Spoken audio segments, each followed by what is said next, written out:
Hola amigos de YouTube, estamos con ustedes Lilian Pérez y mi persona Luisa Montilla, estudiantes de la Facultad de Salud del programa de Enfermería primer semestre, abordando un tema que sé y estoy segura que será de tu interés desde una perspectiva química, bioquímica y clínica. Hoy hablaremos de la enfermedad renal crónica, o más conocida como la ERC. Esta enfermedad es muy importante porque afecta a millones de personas en el mundo, pero también es muy preocupante porque esta no se manifiesta en sus inicios. Al inicio, el paciente no presenta ningún síntoma. Nuestro recorrido incluye 14 puntos claves, desde la epidemiología hasta un caso clínico real para integrar el conocimiento. Entrando en un contexto histórico, la enfermedad renal no es algo nuevo. Desde el Renacimiento, entre los siglos XV y XVII, ya se empezaba a estudiar con observación científica. Así es, en esta época se observan los cambios en la apariencia de la orina, pero no fue sino hasta el siglo XVIII cuando la esencia da un salto y ya se empieza a relacionar directamente la uremia, que es la acumulación de desechos en la sangre, con el fallo de los riñones. Exacto, y para finales del siglo XIX y principios del siglo XX, específicamente hacia 1914, fue cuando se logró clasificar las enfermedades renales de forma más precisa, entendiendo que no todos los daños al riñón eran iguales. Es fascinante cómo pasamos de una simple observación a entender que era la acumulación de toxinas en sangre lo que realmente estaba afectando a los pacientes. Pasando a la actualidad, la epidemiología nos muestra un panorama preocupante, ya que se estima que más de 850 millones de personas en todo el mundo presentan o padecen alguna forma de enfermedad renal. Es una cifra impactante, Lilo. De hecho, la RC es actualmente la 10ª causa de muerte a nivel global. Y lo peor es que las proyecciones indican que para el 2040 podría subir al 5.º lugar. Esto se debe en gran parte al aumento de la diabetes y de la hipertensión en países en desarrollo, donde el acceso al tratamiento es más limitado. En nuestra región, Latinoamérica, la situación no es diferente. La prevalencia es alta y el acceso a terapias de reemplazo renal, como la diálisis, varía mucho entre países. Tienes razón, Luisa. En muchos de nuestros países la detección es tardía, lo que hace que los pacientes lleguen a urgencias ya en etapas terminales, aumentando los costos para el sistema de salud. Y aterrizando en Colombia, según la cuenta de alto costo, tenemos miles de pacientes diagnosticados, pero se sospecha que hay una población oculta que es muy grande y que aún desconocen que sus riñones están fallando. Así es, en Colombia, las regiones con mayor prevalencia suelen coincidir con aquellas que tienen mayores índices de hipertensión arterial mal controlada. Es un reto enorme para nosotros en el área de enfermería. Ahora bien, para que todos hablemos el mismo idioma médico, debemos definir con precisión qué es la enfermedad renal crónica. No es simplemente un dolor de riñones o una infección pasajera, es una anomalía estructural o funcional del riñón. Exacto, Luisa. Y la palabra clave aquí es crónica. Según las guías internacionales CADIGO, esta condición debe estar presente por un periodo mayor a 3 meses. ¿Por qué 3 meses? Se preguntarán. Porque este es el tiempo necesario para confirmar que el daño es irreversible y no se trata de una lesión aguda que el cuerpo podría reparar. Muy importante ese punto. Además, esta conceptualización se basa en dos pilares. El primero es la tasa de filtración glomerular, TFG. Si este valor es menor a 60 mililitros por minuto, 1.73 metros cuadrados, el riñón ya no está cumpliendo su función de limpieza adecuadamente. Pero ojo, no solo nos fijamos en el número de la filtración. El segundo pilar son los marcadores de daño. Podemos tener a un paciente con una filtración normal de 90, pero si en su parcial de orina encontramos albuminuria o proteínas de forma persistente, ya se clasifica como un enfermo renal. Totalmente. La albúmina es una proteína que debería quedarse en la sangre. Si el colador del riñón deja que pase a la orina, es porque hay un daño estructural en la barrera de filtración glomerular. También incluimos en la definición las alteraciones en el sedimento urinario, que esta es la parte sólida de la orina, trastornos electrolíticos por problemas tubulares o incluso anomalías detectadas en imágenes como riñones poliquísticos o de tamaño reducido. En resumen, conceptualizar la RC es entender que el riñón ha perdido su capacidad de homeostasis, es decir, ya no puede mantener el equilibrio interno del cuerpo, afectando la presión, la producción de sangre y la salud de los huesos. Por eso, la definimos como una enfermedad sistemática, porque aunque el daño nace en las nefronas, que recordemos, estas son las encargadas de filtrar la sangre para formar la orina. Las consecuencias se sienten desde la cabeza hasta los pies. Entrando en la fisiopatología, debemos entender que la ERC es un proceso de pérdida de nefronas que se vuelve un ciclo destructivo. Cuando ocurre una lesión inicial, las nefronas que quedan sanas sufren una hiperfiltración adaptativa. Básicamente, estas nefronas se agrandan, aumentando su presión interna para poder intentar filtrar la sangre en las nefronas muertas, ya que no pueden procesar. Aunque parece una solución, esta presión excesiva daña la barrera de filtración glomerular, permitiendo que pasen proteínas. Entonces, esto lo conocemos como proteinuria. Complementando lo que dice Lilo, esa proteinuria no es solo un síntoma, sino un agente dañino. Al nivel de los túbulos, la resorción excesiva de proteínas genera estrés oxidativo y activa una cascada de citoquinas inflamatorias. Bioquímicamente se libera el factor de crecimiento transformante beta, TGF-beta, que es el principal responsable de la fibrosis. Esto hace que el tejido funcional del riñón sea reemplazado por colágeno y cicatrices. Al final, el riñón pierde su capacidad de mantener la homeostasis, se altera el sistema renina-angiotensina y el daño se vuelve irreversible. Ahora, para entender por qué ocurre este proceso, debemos mirar los factores de riesgos. Los más importantes y los que vemos con más frecuencia en clínicas son la diabetes mellitus y la hipertensión arterial. En la diabetes, los altos niveles de glucosa dañan los capilares del glomérulo por un proceso de glicación, mientras que en la hipertensión genera una fuerza mecánica que destruye la microvasculatura renal. También tenemos factores de susceptibilidad que no podemos cambiar, como la edad avanzada, los antecedentes familiares de falla renal o el hecho de haber nacido con bajo peso, lo que significa tener menos nefronas desde el inicio. Así es, Luisa, pero también existen factores que aceleran la enfermedad una vez que ya está presente, conocidos como los factores de progresión. Aquí, el tabaquismo juega un papel clave porque este reduce el flujo sanguíneo renal, al igual que la obesidad, que obliga al riñón a trabajar de más.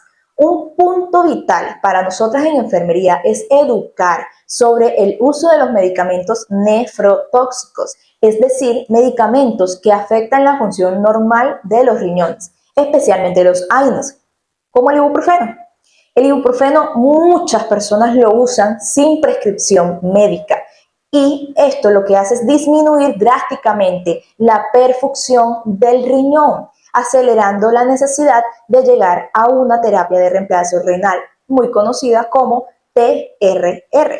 En la fase inicial, la RC es traicionera porque es asintomática. El riñón compensa el daño y solo haríamos señales como orina espumosa por la bulmina o la liturgia, que es la necesidad de orinar de noche. Sin embargo, al pasar a la fase intermedia, la filtración cae y aparece el edema o hinchazón en piernas debido a la retención de sodio. Aquí el paciente ya siente fatiga y la presión arterial se vuelve difícil de controlar porque el riñón empieza a liberar sustancias que cierran a los vasos sanguíneos para intentar recibir más sangre. Al llegar a la etapa avanzada o terminal, estamos ya en el síndrome urémico, donde las toxinas afectan a todo el cuerpo en general. El paciente tiende a lucir un poco pálido dada a la anemia, ya que el riñón deja de producir la proteína eritropoyetina, que esta es la encargada de la producción de glóbulos rojos. También el paciente presenta náuseas constantes debido a la acumulación de la urea. En esta etapa también es muy común la picazón en la piel. Esta picazón es intensa y lo más peligroso es el descontrol de los electrolitos como el potasio, que este descontrol puede ocasionar arritmias. Como enfermeras, nosotras buscamos detener estos cambios para evitar que nuestros pacientes lleguen a urgencias vitales sin estar preparados. Para confirmar lo que vemos clínicamente, el diagnóstico se basa en 3 pilares. El primero es la tasa de filtración glomerular calculada por la creatina en sangre. El segundo es el parcial de orina, en el que buscamos albuminuria, que este es el daño en el filtro. Y el tercero, que estas alteraciones duren más de 3 meses. Es la persistencia lo que nos da el diagnóstico de crónica y no de algo pasajero. Complementamos con imágenes, principalmente la ecografía renal. En un riñón con RC veremos que su tamaño es más pequeño y que se ha perdido la diferencia entre su corteza y su médula, lo que nos indica que el tejido sano ha sido reemplazado por cicatrices. También vigilamos niveles de calcio, fósforo y potasio en sangre, ya que sus alteraciones nos dicen qué tan grave es el desequilibrio metabólico del paciente. El pilar fundamental antes de cualquier pastilla es el manejo no farmacológico, que se centra en cambios drásticos en el estilo de vida para reducir la carga de trabajo del riñón. Lo más crítico aquí es la terapia nutricional renal. Debemos restringir la ingesta de proteínas de alto valor biológico para evitar la acumulación de residuos nitrogenados y controlar estrictamente el sodio para manejar la hipertensión y el edema. También fomentamos la actividad física moderada y sobre todo esa necesidad del tabaquismo, ya que el cigarrillo acelera la progresión de la fibrosis renal al disminuir el flujo sanguíneo hacia las nefronas. Y complementando esto, el manejo farmacológico busca proteger el glomérulo de forma directa. Aquí los protagonistas vendrían siendo los IEAC, como el Inalaprin, o los ARA2, como el losartán. Estos medicamentos no solo reducen la presión arterial sistemática, sino que también dilatan la arteriola eferente del riñón. Esto reduce la presión intraglomerular, por ende también reduce la proteinuria. También incluimos el uso de diuréticos para manejar la sobrecarga de líquidos, quelantes de fósforo para proteger los huesos y la eritropoyetina sintética para tratar la anemia. Como enfermeras, nosotras buscamos asegurar la adherencia a estos fármacos para evitar que nuestros pacientes tengan una progresión prematura a la diálisis. Cuando el tratamiento no es suficiente, aparecen las complicaciones. Y bioquímicamente, la más peligrosa es la hiperpotesemia, que al no poder excretar el potasio, este se acumula en el espacio extracelular, lo cual altera el potencial de la membrana de las células cardíacas, lo que también puede desencadenar arritmias fatales en cuestión de minutos. También observamos la acidosis metabólica, ya que el riñón pierde la capacidad de reabsorber bicarbonato y de excretar hidrogeniones, lo que acidifica el medio interno y altera todas las funciones enzimáticas del cuerpo. A nivel sistemático, las complicaciones se vuelven crónicas y afectan la calidad de vida. Aparece la anemia normocítica porque el tejido renal dañado ya no sintetiza suficiente eritropoyetina. Otra consecuencia grave es el trastorno mineral óseo. Al elevarse el fósforo y caer el calcio, se activa la hormona paratiroidea, que empieza a desmineralizar los huesos para intentar equilibrar la sangre, lo que aumenta el riesgo de fracturas. Todo esto nos confirma que la RC es una enfermedad multisistemática que requiere vigilancia constante de cada parámetro bioquímico. Para evitar llegar a estas complicaciones, la prevención es nuestra mejor herramienta. Esto incluye el control riguroso de las enfermedades de base. Por ejemplo, un diabético con su hemoglobina glicosilada en metas y un hipertenso controlado tiene muchísimas menos probabilidades de desarrollar fibrosis renal. También es vital la hidratación adecuada y evitar la obesidad, que genera una hiperfiltración que agota las nefronas prematuramente. Y un punto clave para cerrar la prevención es la nefroprotección frente a tóxicos. Nosotras, como enfermeras, debemos educar a la población sobre el peligro de la automedicación con analgésicos no esteroideos o, como los mencioné anteriormente, los AINES, y también el uso de medios de contraste radiológicos sin una preparación previa. Nuestra misión en la comunidad es identificar a estos pacientes en riesgo antes de que presenten su primer síntoma. ¿Por qué? Porque en el riñón lo que se pierde lastimosamente no se puede recuperar. Como futuras enfermeras, nuestro rol es el puente entre el tratamiento y la estabilidad del paciente. Nos encargamos de la educación continua, enseñándole al paciente a reconocer signos de alarma como el aumento súbito de peso o la dificultad respiratoria. Realizamos el control estricto del balance hídrico, lo que significa lo que entra frente a lo que sale. Y vigilamos la adherencia al tratamiento, ya que muchos pacientes abandonan la dieta o los fármacos por la complejidad del régimen. Además, en etapas avanzadas, nuestro rol se vuelve muy técnico, pues nosotras somos las responsables del cuidado de los accesos vasculares, como las fístulas arteriovenosas para hemodiálisis, previniendo infecciones y trombosis. También brindamos el soporte emocional, dado que la ERC es una enfermedad que agota mentalmente al paciente y a su familia. Y nuestro cuidado humanizado es fundamental para que ellos acepten su nueva condición de vida y sigan adelante con el tratamiento. Algo muy importante es no ignorar que esta enfermedad transforma la estructura social del paciente. La ERC genera una carga económica masiva, no solo por el costo de la diálisis y de los medicamentos, sino también porque a menudo el paciente debe dejar de trabajar debido al cansancio crónico o al tiempo que requieren las terapias, lo que afecta los ingresos de su hogar. Exacto, Lilo. Esto genera una pérdida de mucha autonomía y muchas veces aislamiento social. El paciente se siente una carga para su familia y esto deriva en cuadros de ansiedad y depresión. Por eso, el enfoque de salud no solo debe ser clínico, sino integral, involucrando trabajadores sociales y psicólogos para ayudar al paciente a reintegrarse a su vida diaria lo mejor posible. La RC casi nunca viene sola. Existe una relación íntima llamada síndrome cardiorrenal, donde el fallo del riñón sobrecarga el corazón por el exceso de líquidos. La presión alta, a su vez, un corazón débil, no bombea suficiente sangre al riñón, acelerando su daño. Es un ciclo donde ambos órganos se afectan mutuamente. En su relación con otras enfermedades también encontramos la conexión directa que tiene con la diabetes mellitus. La hiperglucemia constante causa un daño bioquímico en la microvasculatura, lo cual llamamos nefropatía diabética. De igual forma, la ERC puede complicar otras condiciones como las enfermedades inmunológicas o la obesidad, convirtiendo al paciente en una persona pluripatológica que requiere un manejo muy cuidadoso por parte de todo el equipo de la salud. Para aterrizar todo lo que hemos dicho en este fantástico video, vamos a presentar un caso clínico que refleja la realidad de muchas consultas. Se trata de un paciente masculino de 58 años de edad, el cual tiene antecedentes de hipertensión arterial desde hace 15 años y diabetes mellitus tipo 2 mal controlada. El paciente acude a consulta por presentar fatiga extrema, edema grado 2 en miembros inferiores, es decir, en las piernas, y una disminución notable en el volumen de su orina. Al realizar los exámenes de laboratorios, encontramos una creatinina sérica de 3.2 miligramos por decilitro. Al aplicar la fórmula CKD-EPI, nos da una tasa de filtración glomerular de 22 mililitros por minuto, 1,73 metros cuadrados, lo que clasifica inmediatamente en un estadio 4, es decir, una RC severamente disminuida. Además, el parcial de orina muestra una albuminuria de 400 miligramos por gramo, confirmando el daño estructural en la barrera de filtración que explicamos en la fisiopatología.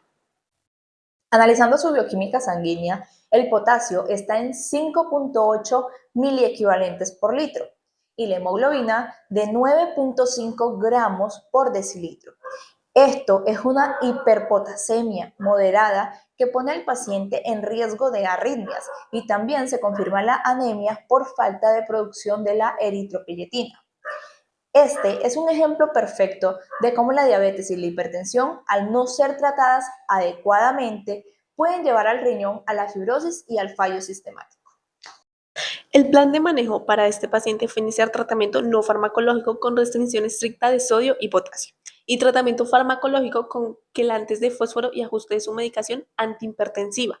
También se inició educación por parte de enfermería para la preparación hacia una futura terapia de reemplazo renal, ya que su progresión hacia el estadio 5 es muy probable si no se estabilizan sus niveles metabólicos. Y ya por último, para concluir este video, queremos resaltar que la enfermedad renal crónica es una patología que exige compromiso, tanto en la prevención primaria como en los cuidados avanzados. Hemos recorrido desde su historia hasta sus complicaciones más graves para entender la magnitud del filtro vital que son los riñones. Agradecemos al profesor Carlos Narváez por impulsarnos a profundizar este tema. Esperamos que este video sea un aporte para nuestra formación y nos ayude a ser enfermeras más preparadas y humanas. Y recuerden, no se les olvide, Cuidarte no es un lujo, es la mejor inversión ¿qué puedes hacer por tu futuro?